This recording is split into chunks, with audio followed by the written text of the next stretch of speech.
Mga Kalingap, welcome back sa Kalingap Diego. Ngayon lilinawin natin ang lahat ng kumakalat na issue tungkol kay Edu, kay Early at kay VNC. Noong nanalasa ang malakas na bagyo sa kanilang lugar, marami ang nagsabi na mas inuna daw ni Edu si Early kaysa kay VNC, kaya umusbong ang chismis na baka si Early ang mahal niya.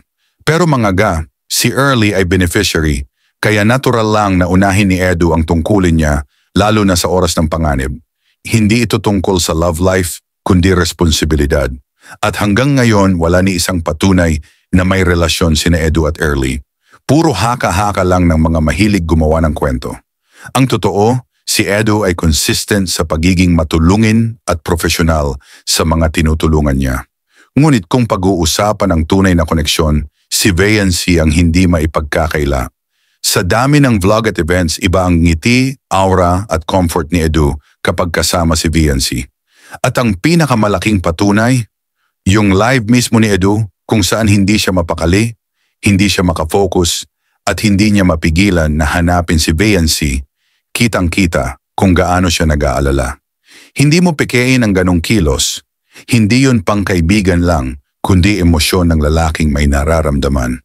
Kaya mga ga, bago tayo maniwala sa mga marites, tingnan natin ang totoong pangyayari.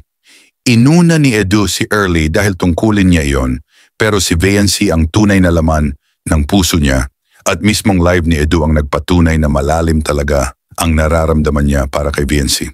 At good night na po sa lahat. Yan, good night kay VNC. Yan.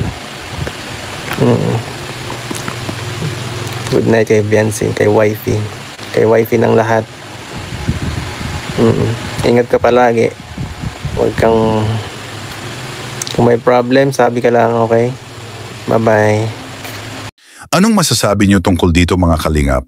Comment down below. Ingat palagi and to God be the glory.